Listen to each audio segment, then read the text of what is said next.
বর্তমান জেলাতে সিপিএমের বিরুদ্ধে লড়াই হতে গিয়ে প্রায় 56-এর অধিক প্রাণ আমাদের গেছে। উত্তর গ্রামে খুন হচ্ছে, বর্তমানে রায়নাতে হচ্ছে, কুড়িগ্রামে ইউসুফ, জামালপুরে হচ্ছে পাঁচিরপার বিলাস থেকে শুরু করে অনেকে, কেতুগ্রামে খুন হচ্ছে দুই ভাই একসঙ্গে, মঙ্গলকোটের পূর্ণিমা মাঝি তিনি খুন হচ্ছেন, এবং খুনের যদি সংখ্যা দেখেন প্রায় 56 পেরিয়ে যাবে। বলছি যে খুন হয়েছে। মমতা ব্যানার্জি যখনই এই ধরনের অত্যাচার হয়েছে, মমতা ব্যানার্জি কিন্তু ছুটে এসেছিলেন সব জায়গায়। আমরাও নিজেরাও বন্ধুদের কয়েকজন বন্ধুদের সাথে নিয়ে প্রিয় সহকর্মীকেও কখনো শ্মশান ঘাটে দাও করে বাড়ি ফিরছি গভীর রাতে, কখনো কবরস্থানে মাটি দিয়ে চোখের জল ভেসে ভেসে বাড়ি ফিরতে হয়েছিল। তারা শহীদ নয়, সে শহীদদের প্রতি তো শ্রদ্ধা নিবেদন। তাই শত শহীদের রক্তে করা আমাদের তৃণমূল কংগ্রেস, তাই শহীদের রক্ত হবে না তো ব্যর্থ। সেই জন্য আবেদন করবে যে ফাঁকি নয়, শহীদদের প্রতি সত্যি যদি শ্রদ্ধা নিবেদন করতে হয়, তাকে মমতাদি তাকে ধর্মতলা সমাবেশে আপনারা যাবেন। এটা আবেগের, এটা মনের, এটা জোর করে কাউকে করানো যায় না।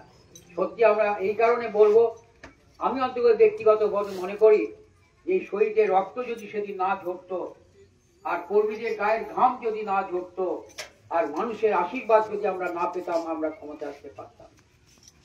আমরা কি ক্ষমতা আছি? এখানে সবাই ক্ষমতাবান ব্যক্তিরা আছে, কেউ প্রধান, কেউ পঞ্চায়েত সমিতির সভাপতি, কেউ কাউন্সিলর, কেউ চেয়ারম্যান। তাদেরকে আমি ওজন করবো, সারা রাত ধরেও চেষ্টা করো। একদিন 21শে জুলাই আমাদের যেতে হতো সিপিএম আমলে 98 পর দল করে। তখন তো অনেক ভয় ছিল, তখন তো কিছুই ছিল না, তখন তো আমরা যেতাম। এখন তো সবাই যে যার ক্ষমতা আছে, মানুষ আমাদের সাথে আছে। মমতাদি বাম সরকারের অপশাসন ঘটিয়ে ক্ষমতা এসেছিল 11 সালে, কিন্তু মানুষের স্বার্থে যে প্রকল্পগুলো করেছেন, প্রায় 93টা প্রকল্প তিনি করেছেন।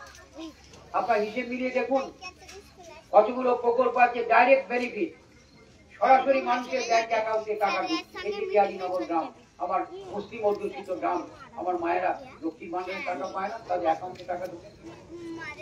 যারা কৃষক আছে তাদের সরাসরি অ্যাকাউন্টে টাকা ঢুকছে। তো 1 শতক জায়গা হলো 4000 টাকা বছরে, 1 একর হলো 10,000 টাকা প্রতি মাসে, প্রতি বছর। যখন ফসলের ক্ষতিপূরণ হয় তখন তাদের ব্যাংক অ্যাকাউন্টে টাকা ঢুকছে। বার্ধক্য ভাতা অ্যাকাউন্টে টাকা ঢুকছে, বিধবা ভাতা অ্যাকাউন্টে টাকা ঢুকছে, স্বাস্থ্যসাথী কার্ড তাদের আছে মায়েদের নামে, কন্যাশ্রীর টাকা অ্যাকাউন্টে ঢুকছে, রূপশ্রীর টাকা অ্যাকাউন্টে ঢুকছে, সামাজিক সুরক্ষা যোজনা অ্যাকাউন্টে ঢুকছে।